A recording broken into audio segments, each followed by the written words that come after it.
Have you reflected back to what you did? What the heck is he even talking about? You're having a difficult time without me, right? Nope, not at all. Without me, you're kind of homeless, right? It's hard to make a living for the day, right? He keeps on asking right, but he just needs to shut up. My name is Alana. I am 34 years old. I live with my husband, Jordan, and we both work at a company. I am physically incapable of having kids, and I had told my husband about this when he asked me out first. I was prepared for him to back out on his decision of asking me out once I told him I couldn't have kids. But we were both over 30 years old, and we were at the right age to even consider marriage. I decided that it was something I absolutely had to tell him before I hurt his feelings, though, so I told him about it. Surprisingly, however, what he replied back was gentle and warm, saying, Even if we don't have children, I would be happy if you were by my side, Alana, is what he said, and so we began to go out. When we were going out, I realized that Jordan had a calming aura, and he was great at taking me out on dates. I would be happy if I could marry this man. That's what I would think secretly to myself. 2 years into our marriage, Jordan asked me to marry him, and I was eager to accept his proposal immediately. But I knew I had to make sure about something again before we got married. Thank you. I want to marry you too. But, you know... Were you just going to talk about not being able to have kids? Yeah. I told you before, didn't I? As long as you're by my side, I'll be happy, Alana. Having kids aren't what's important right now, so don't worry. Let's just grow old happily together. Thank you. Well then, I can't wait to have a married life with you, Jordan. I was at the height of my happiness. Then he came over to greet my parents, and after we went to my husband's parents' house to greet his parents in preparation for our marriage and wedding. But I somewhat felt a little off at my husband's parents' house. This feeling was what told the whole truth, but there was no way I could have realized it at the time, and I was immersed in a false sense of happiness. My in-laws seemed like very nice people, but I think they were somewhat nervous about something. I felt as if Jordan's parents' house was Jordan's kingdom. My husband talked all the time, and my in-laws just listened to him. Once, when my mother-in-law said, "Oh, by the way, back in the day," my husband said, "Do you really want to talk about that now?"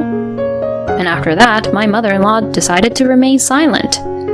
I felt uncomfortable seeing such a scene, but at the time I missed this important clue.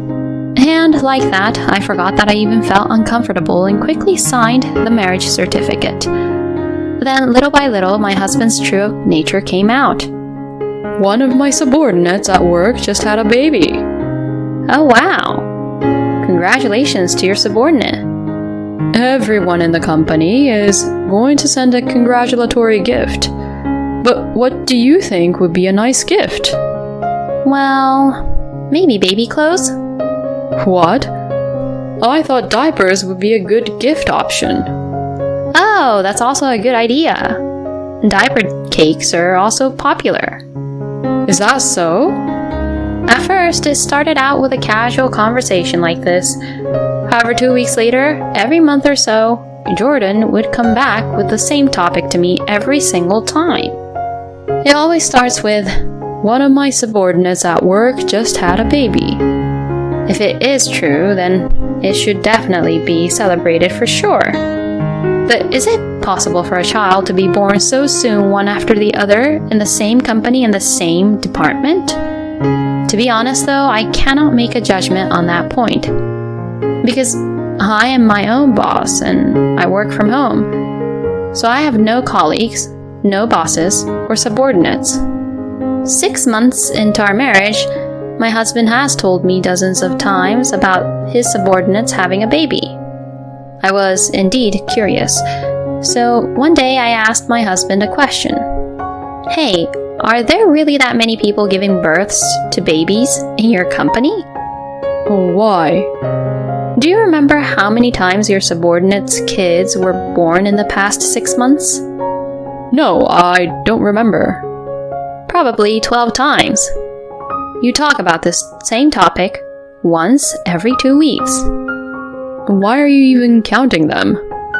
No, I wasn't counting. I was just remembering because you say the same thing every 2 weeks like it's a routine or something. Oh, really? Hey, are there really that many people giving births to baby in your company?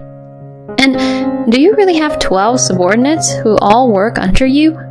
In the first place, do you have that many subordinates who you have to look after? My husband looked as if he didn't know what to say as I asked these questions. And you always ask me what would be a nice baby gift every time, right?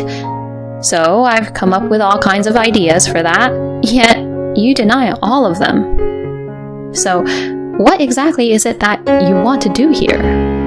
No, that wasn't what I meant. I see. I'll try to be more careful. Then my husband stopped talking about his subordinates giving birth to babies. But now he starts to complain about my housework. Alana, you're home all the time, right? Yes, I am. Don't you think you're becoming lazy with your cooking? What? Which part? Well, I feel like the taste is just kind of bland in general. You mean it's lightly seasoned? No, I don't mean it like that. How should I put it? I am indeed at home most of the time. But that doesn't mean I'm not working just because I'm always at home. Moreover, I love to cook. I thought I was taking time out from my busy work schedule to cook elaborate meals to relieve my stress. However, I thought that this was my world of self-indulgence, and that for him, the home-cooked meal wasn't what he preferred. So whenever he pointed this out to me, I would ask him questions, hoping to get closer to his desired tastes. But he would always say only vague things, and so even if I wanted to improve, I could never do so.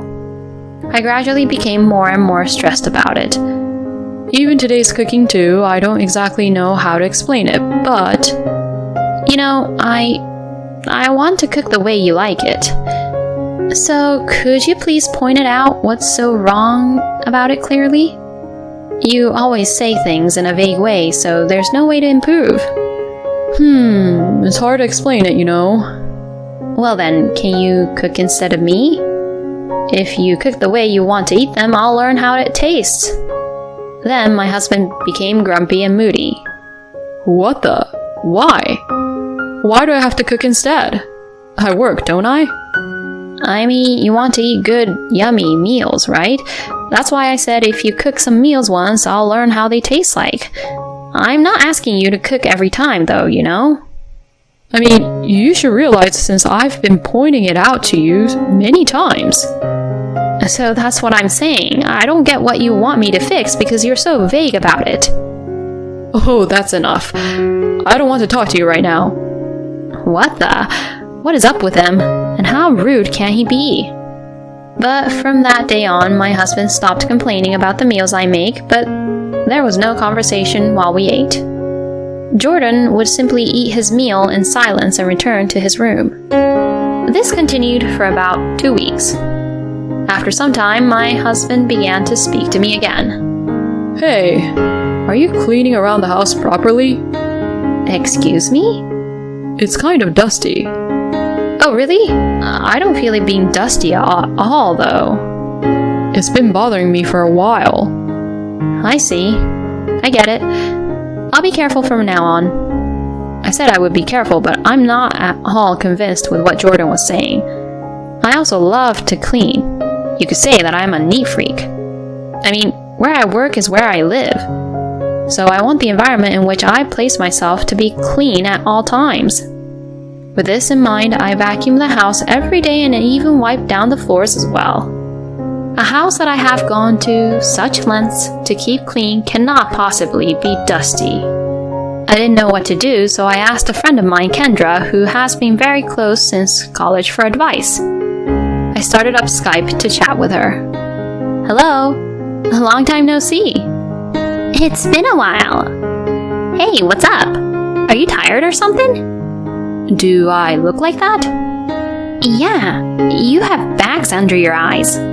What? Are you busy at work or something? No, work is going well. Oh, so is your husband causing you some troubles or something? Yeah, I guess something like that. So I told my friend everything that had been going on with my husband. Then my friend gave a straightforward reply. He's morally harassing you, isn't he? Your husband's trying to make you feel guilty and morally harass you. Oh, really? Yes, I think that's what it is. My subordinate is having a baby. Crap, too. He's been doing that for 6 months, right? I mean, how can a baby be born in such a short period of time? The company he works for isn't that big to begin with, right? So I don't think he has that many subordinates. I think it's really terrible of him to go around saying my subordinate is having a baby knowing that you can't have a baby. I think that he's completely lying. He's having fun hunting you down and making you guilty like that. I see. And the way he was commenting about your meals is just so typical. I mean, he can't even point out the right thing to begin with, can he? Because what you cook is so delicious. Seriously, it's like something that's served in restaurants. So I can't believe he's even complaining about it. He just wanted to embarrass you and make himself feel superior, didn't he? Yeah, you're right. And then you pointed him out to ask what he wants you to exactly fix. But he couldn't say anything in the end, so now he's trying to mess you up even more by saying how you clean the house is dirty, right? He must be crazy. Your place is super clean. I mean, whenever I go over, I feel like I have to change my socks whenever I go into your rooms. How could he even say that it's dusty? And after hearing Kendra saying all these, this reminded me of something. I remember I met my in-laws for the first time when I greeted them before our wedding, and both of them were kind of nervous. Yeah, I knew it. Maybe he's even violent towards his own parents. I think it's better to do something about it as soon as possible, Alana. Yeah, you're right. I felt like all my doubts have been answered by talking to my friend. Ever since we got married, I have been uncomfortable with my husband's words and actions. When my husband came home today, he would start with a rude comment such as, "It smells like mold around here." Hey, do you know what moral harassment is? My husband reacted sensitively to these words. Huh? Are you trying to say that I am morally harassing you? He stared at me with a terrible expression on his face. So, I guess, with that kind of reaction, you know what it means, huh? Then my husband knocked all the food on the table to the floor. You've got to be kidding me, you know. Since I was being too nice to you, you take advantage of me like this, huh? What? I don't remember you being nice to me since we got married. Huh? What do you mean by that? I mean it as it is. You've just been looking down on me since we got married to satisfy your own sense of superiority, haven't you? My husband widens his eyes in anger. What, are you going to threaten me by dropping all the food from the table like that? I will never give in. Then my husband revealed his true nature. Oh, wow. Well, I've had enough of this. I thought if it was you, you'd obey what I tell you. Huh? Then my husband shoves the divorce papers in front of me. You don't want me to divorce you, do you? You're always at home saying you're doing work, but it's the same thing as what an unemployed person would do. Well, he's not fully wrong. I am always at home. You should reflect back to your own actions. I'll follow these papers, so just sign them. And I'll remarry you if you do the right thing. At least I'm not going to get punched in the face from him for the time being. I filled out the divorce papers as I was told, and I saw that Jordan had already signed his parts. Well then, why don't you get out of my house? I am of the owner of this house, you know. My husband was looking down at me the whole time, but I solemnly obeyed him and left the house, taking only the computer I needed for work and my personal belongings that fit in my suitcase. Then, a few days later, Jordan texted me saying that he had filed the papers. I didn't really feel it, but finally I was free from my scumbag ex-husband. In the end, I wasn't quite sure what my ex-husband wanted from me until the very end. My ex-husband who just only morally harassed me. Simply put, he was just a rude, terrible man who wasn't fit to be my husband. I don't even know how he can go on and on with all the insults and complaints he had for me. At any rate, finally, I'm free from that man. From now on, I will enjoy my life. 2 years after my divorce, my ex-husband had become a distant memory and my life was going pretty well. However, when I received a call from my ex-husband for the first time in 2 years, all these painful memories of the past came back to me. What did he want with me after all this time? From the very beginning, he was very overbearing. Have you reflected back to what you did? What the heck is he even talking about?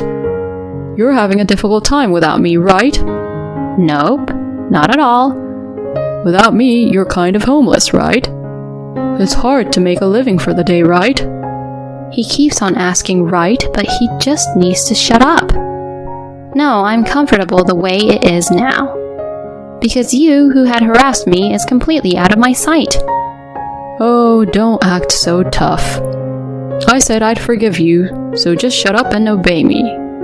No, you don't have to forgive me at all, okay? I've already built a new house and I'm living a full life. Huh? Where did you get that kind of money? What? Did you take some of the money from me? I couldn't help but just laugh at this statement. Wow, your jokes are getting better. Of course not, why would I? Besides, you only paid the rent, and the rest was all paid by me, remember? And I wasn't depending on you financially. I mean, well, I couldn't. And so this house was built with my own money. Well then, it must be small and tiny, isn't it? You really don't need to act so tough, you know? I took a photo of only the amount of the contract for the house and sent it to my ex-husband. What? $3 million? Where the hell did you hide this kind of money?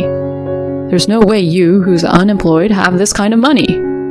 So I've been telling you that I work from home. You're the only one who treated me like I was unemployed, or I had no job. Well, you know, I go out more often now. I'm busy with various things now that I formed a company. Our annual sales have reached $1 million. My ex-husband was silent for a while, but then he says something outrageous. I see. Then you should be thanking me. The reason you were able to make it that far was because I kicked you out of the house, wasn't it? Wow, how annoying could he get? You know what? Do you know why I don't hang up the phone on you? Of course I know. Because you haven't heard from me in 2 years, 1 month, and 4 days, right? Wow, that's amazing. I can't believe you get the numbers right and that you're even counting. Well, I'm not hanging up on you because I have something to say. My ex-husband seems to be having fun on the other end of the phone. Well, I know what you want to say, but okay, I'll hear you out. Oh, trust me, you definitely don't know what I'm going to say. Can you please stop stalking me? Huh? You've been pestering me for the past 2 years, haven't you? And you've been asking me to contact you. What are you talking about? You've been calling all my friends, haven't you? You know, it's really disgusting knowing that you're stalking me. I really don't care about you. I really don't ever want to start over with you. No way, absolutely not. I know this, you know. I know that you were recently laid off from your job. What? Who told you that? I heard from an ex-colleague of yours whom you morally harassed and was sent to the hospital. He was good at his job, but your company lost a very talented employee indeed. Anyways, he works for us now, and you were finally fired for morally harassing him. Is that why you contacted me? To ask me to support you financially? No, I thought you'd be waiting for me. There's no way I'd be waiting for you. You're nothing but a painful memory for me. Don't ever contact me again. Don't ever contact my friends again. I will sue you if you try to contact me or my friends again. I'm going to tell you right now, I hate you. I will never ever remarry you. I hope you age all alone by yourself. I finally hung up the phone on him and took a deep breath. Yes, I feel better. He will eventually become one of my painful memories, which would fade away in the end. What in the world did Jordan even want to do here? His actions didn't make any sense at all. He probably wanted to put his wife under his control, but she was too good for him. The difference in wisdom is just so obvious. Jordan should have definitely been more considerate to his wife. Thank you for watching to the end. Please subscribe to our channel. See you in the next video.